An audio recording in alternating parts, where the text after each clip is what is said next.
Hey guys, welcome to Life of a Cactus Breeder Part 2. So, this is just a series where I talk about how I got here, why I am here today, and why I am the man I am today. Like, I'm a very complicated guy today, and it isn't like because of one thing in my past, it is because of a combination of all these little things that shaped me into the man that I am today. So, I just felt like, why not do a little documentary about it?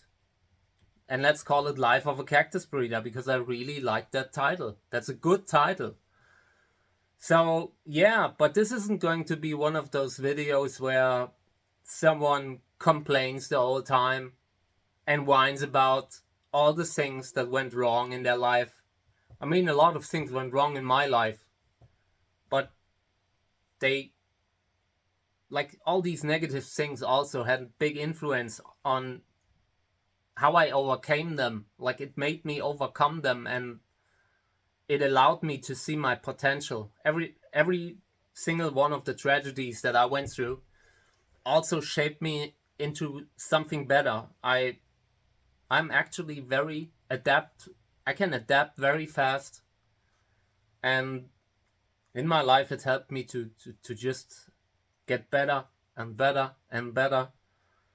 And often I failed, and often I crashed and burned, like dramatically. I had some really low points in my life when things went very wrong, but I don't think I would be the man I am today if it hadn't been for these lows. I'm I don't want to say I'm a borderline person, but I, I have a big range. Sometimes I do very good things, and sometimes I'm like, I don't know, I get these moments when depression catches up with me, where everything feels so much harder. And both of these, I don't think what I am now could exist without these two extremes. I'm a very extreme person, and it was always like that over the course of my life. So yeah, I just want to talk about it. I just want to talk about my life. I mapped out the timeline of the things that I want to discuss, but it's not something that I'm really like. If I want to, I would just use one episode to talk about the one single subject that really matters to me. Because I'm a person. I don't want to, like, this isn't content, you know. This is life. So sometimes in life you can't choose. Sometimes things happen to you that you didn't predict, and in my life that happened too. But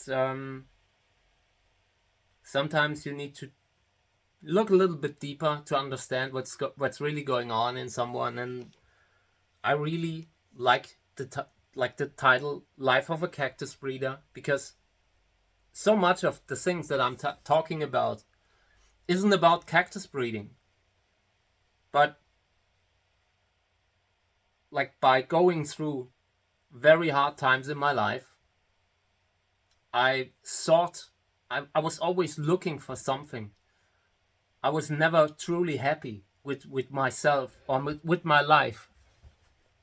So I tried to improve things, and at some point, I realized that making things grow, keeping things alive, making them thrive, has helped me, has given me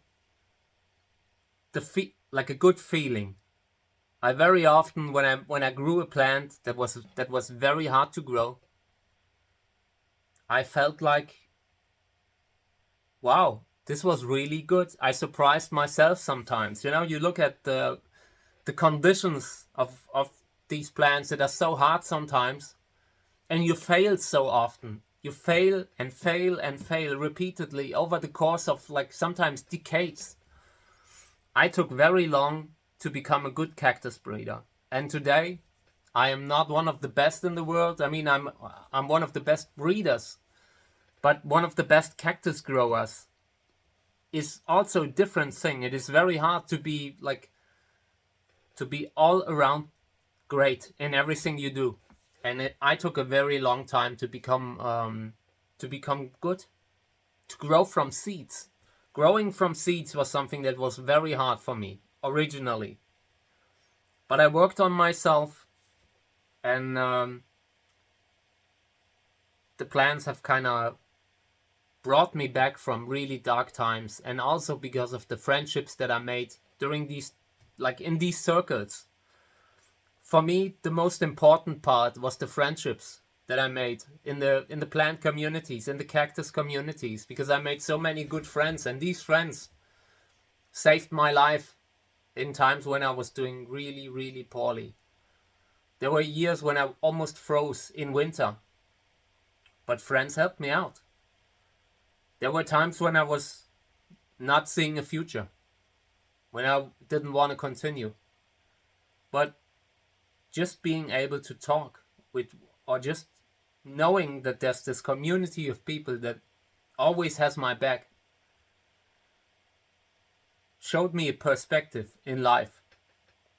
And that's why I think it matters how I came here. And yeah, I want to continue where like stopped in the first episode, because in the first episode I wanted to make one thing very clear. I was a difficult child. I was a messed up child, and I don't know why. I mean, I'm probably, today they would diagnose me with ADHD, and even today I should probably get treatment for ADHD. But at some point, I learned how to live my life in this kind of borderline way, always changing from one extreme to the other. And both sometimes even themselves, they balance themselves out. But I was probably suffering from ADHD before it was widely known what it is, or before like the doctors started to actually prescribe things, So yeah, the time in my youth, when I was in kindergarten and all, we lived in a town called Rohrbach, that is near St. Ingbert in Saarland, Germany, and it's a tiny place. But we were happy there. My mother was working as a cleaning woman for a rich family, and my father was driving around selling silicone. My father had been doing a company where they built windows for all kinds of big companies and events. They did like the big windows in soccer stadiums in Munich. They did windows for the air base in Ramstein. And my father was like self-employed very early. He was like a little bit like me. Didn't really feel like home working for someone, and he just wanted to build a company himself. So he built this company doing windows, and at some point I came along. When my parents met, they met like very early on. Like my mother was just 18, and yeah, she got pregnant. I wasn't a wanted child. That happened by accident. And today I don't find that problematic to look at it like this. It doesn't change anything for me. But at the time, they did what you always do. They married, and both were not ready. My father had been married before, and for a very short time, in a very turbulent marriage. Yeah, but they decided to marry, and they had some good years for a while. But overall, it was very complicated because my father was always gone. On one hand working, but on the other hand also like going out. I think my father always searched for something that he didn't find at home. And until today, he didn't find it. Every time when he was at home, the walls came close to him, like closer and closer. So he was always driving around. Like a lot of my youth I spent like on the road. On the road, my father liked like horses, race horses and all that stuff. He had a few. From the companies that my father built, he was able to afford a good life, and he owned a few race horses for a certain time. So there was a lot of money involved, and yeah, during that time, he was always gone. He came, like, he sat in the car early morning and came home at 11 p.m. very late, and we never really got close. Like, I had a very good childhood with my mother. My mother was always there for me when I needed her, always. And if it hadn't been for my mother, I wouldn't be here today. Yeah, but I have a complicated relationship with my father. And probably also because he was gone so often. He was friends with so many people, but I didn't feel like we were friends, you know? And I mean, of course you are not your family, but I just didn't feel so connected, you know? So we always had a difficult relationship throughout our life until today.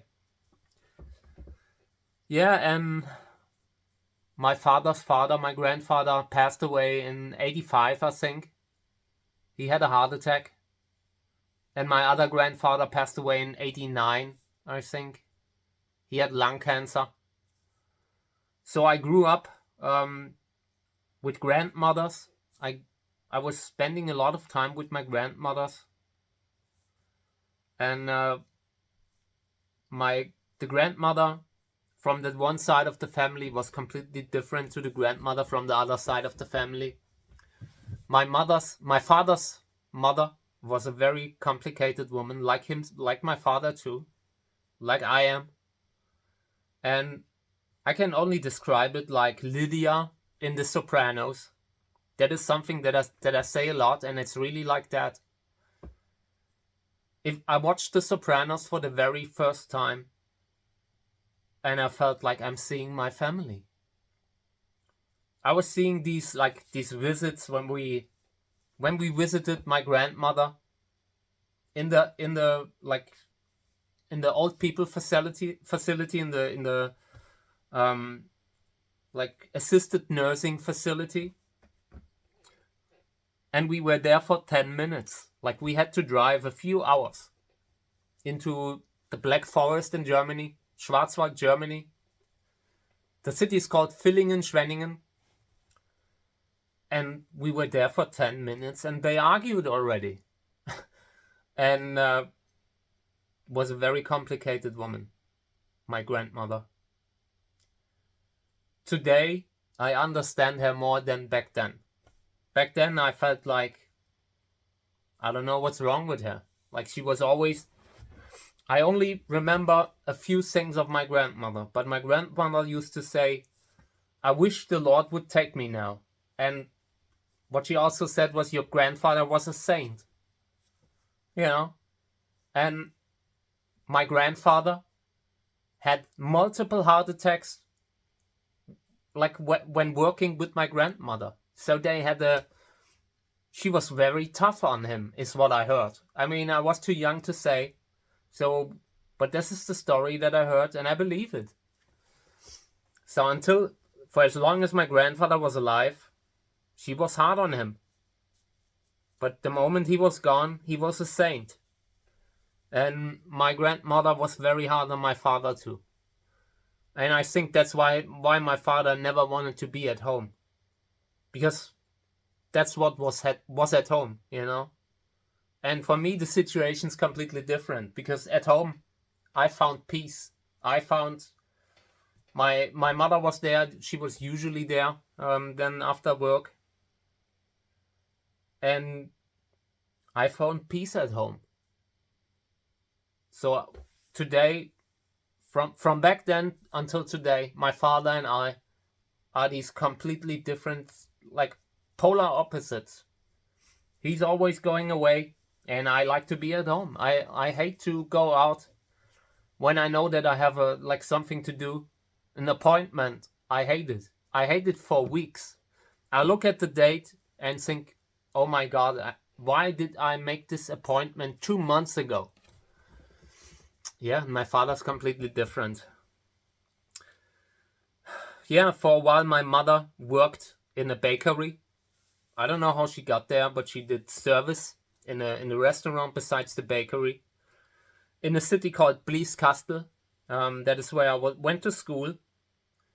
Blieskastel is like this old, like medieval kind of city with lots of old houses.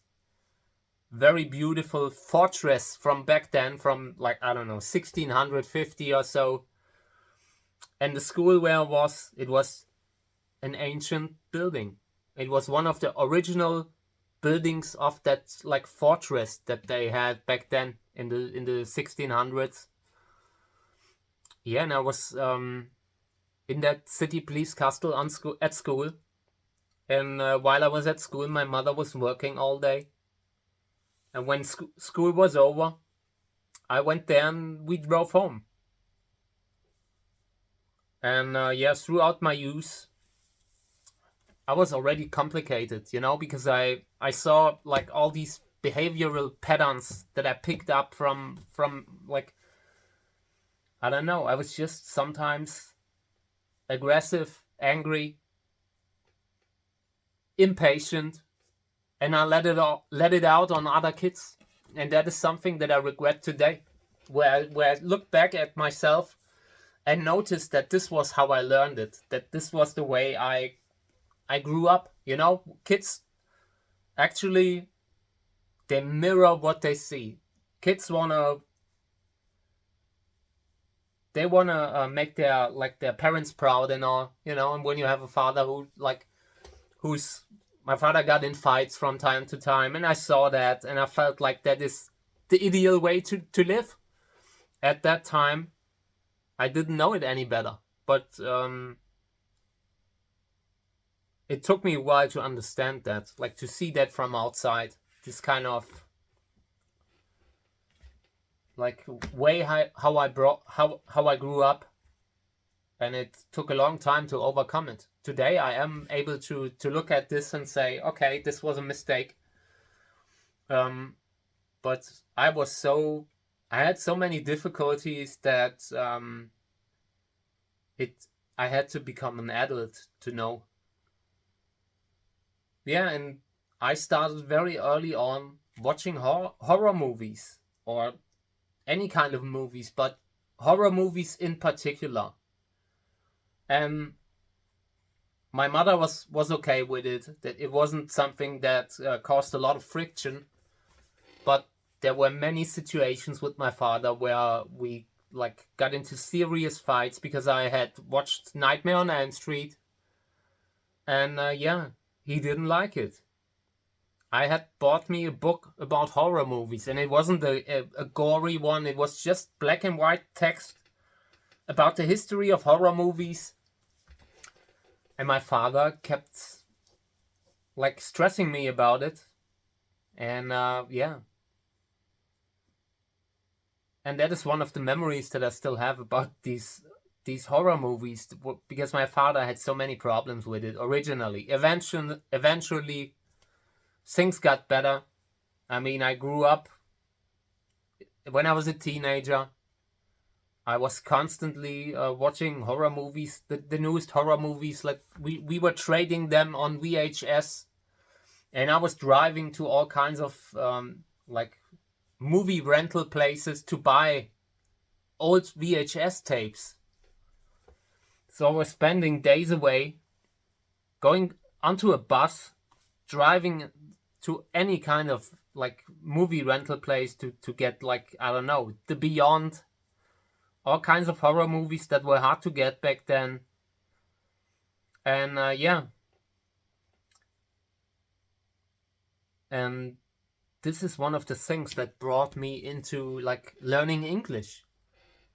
I learned English by watching horror movies. I learned English by watching The Sopranos. And when I was watching The Sopranos, I was seeing my family. So my father went into waste management. And in waste management, he had a lot of legal problems for a while. Of course, he was innocent. I can tell you that. It was all a lie.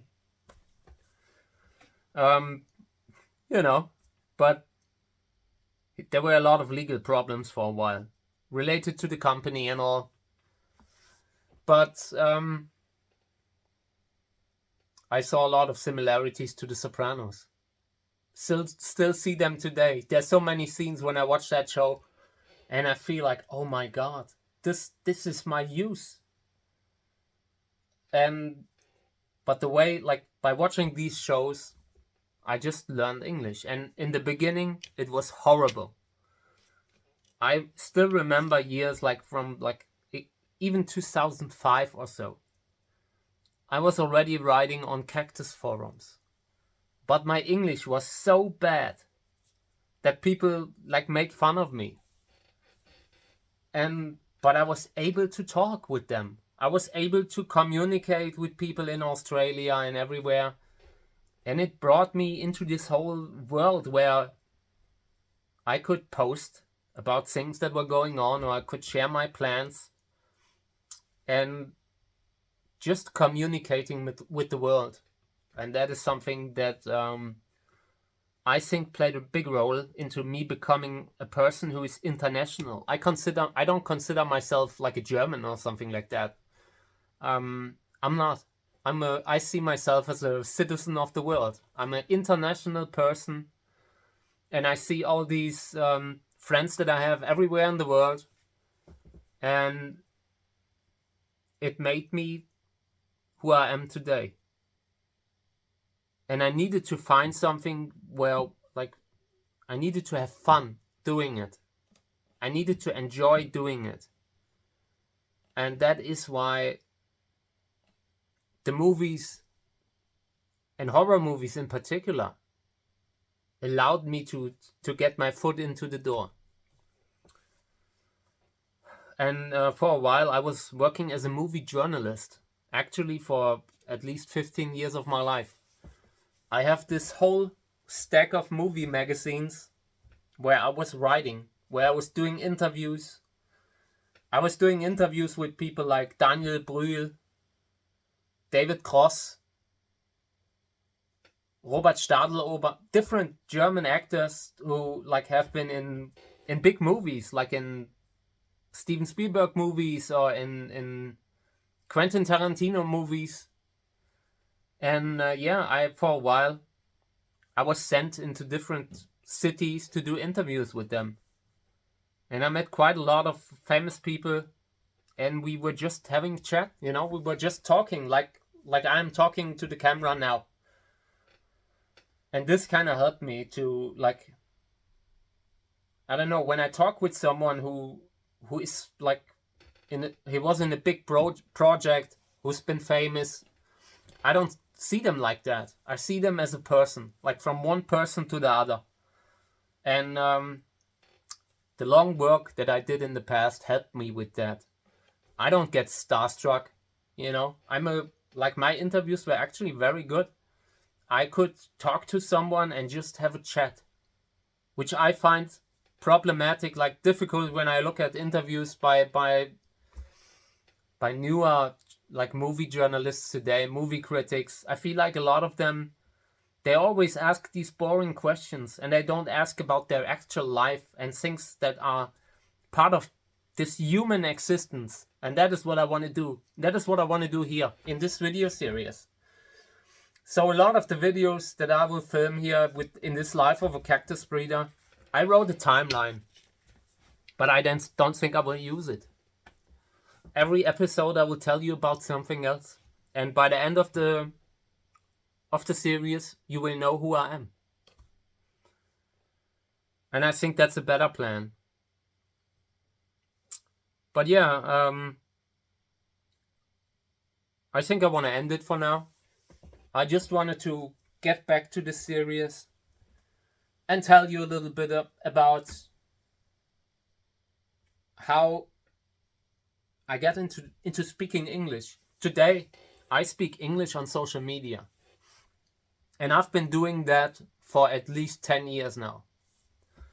And a lot of the people who grew up with me in Germany, they find that very goofy. They laugh about that sometimes. Not today, not anymore. But for a very long time they did it. But I decided to speak English because I see myself as an international person. I don't see myself as a German. I see myself as someone with German heritage. You see, I'm wearing a German soccer dress. I'm not someone who is proud of Germany in the sense like a country. I mean, this all happened before my time, you know? Like, you know how they quote you and take you out of context? So they would what I said now in a very bad context, but that's not it.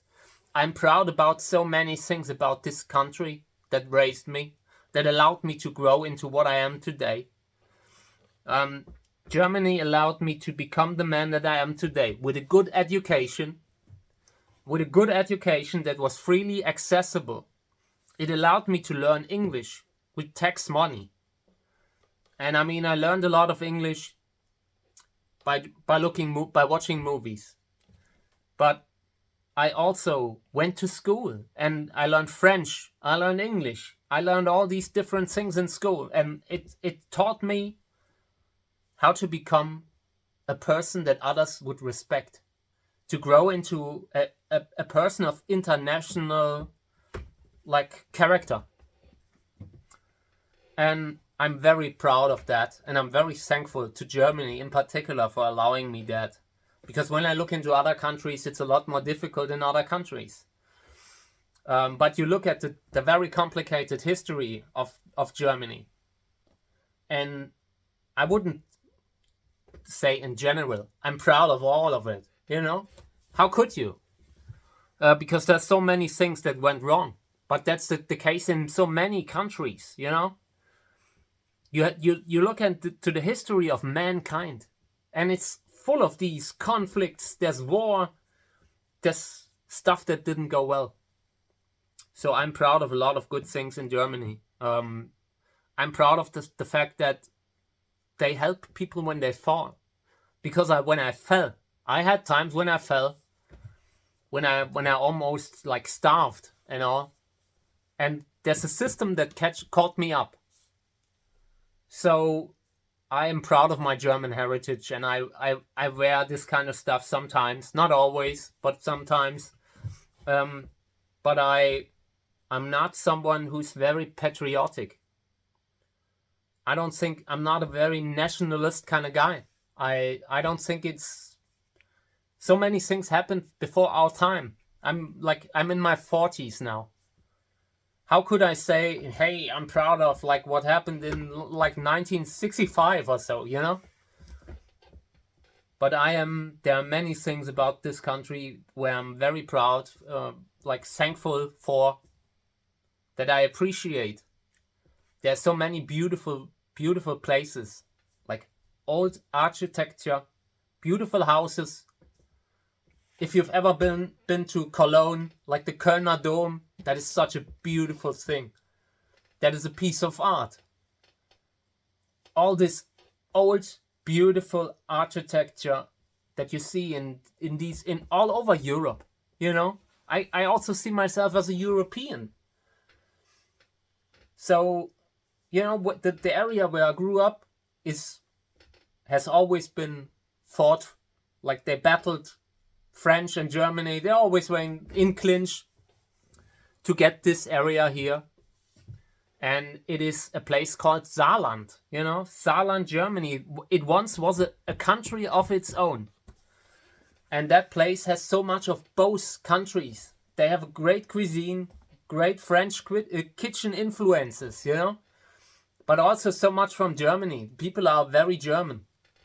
So that is a beautiful, beautiful area. And I consider myself more like someone from Saarland, Germany, than like a German, you know. I consider myself a citizen of the world. There's so many friends that I have in the United States, in Australia, everywhere, like all over, like in the Caribbean. I have friends in the Caribbean, and I have friends in India. I really consider myself an international person. So I started speaking English at some point. And speaking English, it made me look a little bit weird in the beginning. Also because the German Cactus society, like the community, felt like I do not want to be a part of them. But to be honest, I didn't feel appreciated enough. Like when I started, I was very open to also being very like active in Germany. But I felt like it's not... the people in Australia have welcomed me with so wide open arms. And I didn't feel the same love in Germany at the beginning. Now today I do. And now I'm proud about it. I'm happy that the Germans have come around and see that I'm not like trying to... I'm not leaving my German heritage behind. I'm proud of it. It's just that I see myself as an international person, a friend of everyone. If you are like watching my videos, then and you live in a completely different country with a different language, then you are my friend. So that is the reason why I started speaking English on social media too. And today it is the most normal thing in the world for me.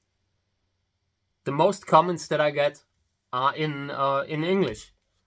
But if you are German and you send me a German text, I will respond in German. I'm happy to talk in German. Or if you are like, you know, if you're from Saarland, Germany, where I came from, let me know. I'm proud of that. I'm a fan of Heinz Becker, like Family Heinz Becker. That's a German, like that's a Saarländisch sitcom that I watched when I grew up. I never forgot my roots. But I also don't want to be limited to German, you know. I feel like if I had only done my stuff in German, I wouldn't be here today. I would not have been able to get the funding for the books because the German market is much smaller. That's why I never did a German version. I might actually do a German like ebook version at some point soon. I thought about that very soon. But not in print form, because it takes a lot of money to print the books that I did. And I don't think we can fund it. I've been contacting book printers and book publishers at the time. And one got back and told me, yeah, but I would still have to do crowdfunding. And then I said, I can't do it all alone. I need some, if you guys want to do German books, then you need to help me with it, you know? And I can't, like, if I have to raise the funding too, then it makes no sense for me. But yeah, I might actually do German ebooks. I consider it. So yeah, this was the second part of my Life of a Cactus Breeder series, and for the future, I just want to have a chat with you every time. We talk about little things. If you have questions, write them in the comments and I will reply. But yeah, what I would talk about would be, I will forget about the timeline. The timeline isn't so important. What's important is that I had a troubled life, a very troubled one, and today I still have many scars. There are days when I'm not feeling well, when it all gets too much. But I'm also a kind, loving, friendly person. Everyone who knows me knows I will have their back if they need me. I go against bullies because I know I've seen how it is. I've learned it from home. Like I've grown up in such an environment, and today I'm strictly against this kind of stuff, going against like violence, against everything. And that matters to me, that I have made all this character development in my life, looking at all the stations here that I outlined. I came a long way, and today I'm not sure how long I will be able to continue with what I do. I'm not feeling so well most of the time, so I'm doing this now. I want to tell you guys about me now. I don't want to wait until it's too late. Who knows? Maybe I will sit there as an old 70, 80-year-old, but maybe not, you know. And I already left years and years of videos. I recorded 2 seasons that I haven't published yet, that I haven't uploaded yet because I didn't get to it. And I uploaded so far 3-4 years where I posted almost every day.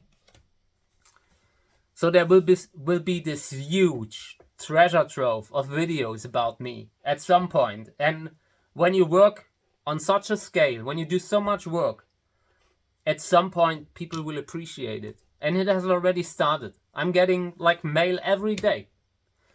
I'm getting support every day, you know? So I know what I'm doing now will be important at some point. So I decided I want to do this Life of a Cactus Breeder. I'm insane to do it because it's so complicated. I was just sitting here and thought about, how do I approach this? How can I do this in a way that it isn't goofy, that it isn't that it doesn't come across in a way that I don't want to talk about my time in kindergarten. You know, I want to talk about that I was a troubled kid. I want to talk about that there was bad stuff, but there was also so much good stuff. I didn't have a bad like youth. I had amazing times in the 80s and 90s, and like with the best toys, with the best stuff. My mother supported me, but there was also a lot of things that went wrong, and that also made me kind of dysfunctional in a way. But I'm so functional in other ways that it makes sense again, that I can like function as a whole. So this is the second part of Life of a Cactus Breeder. Thank you for being here. I'm not sure what we will talk about in the next part, but it will be one subject probably, and we just talk about it like we did today. Okay. Thank you guys. I appreciate it.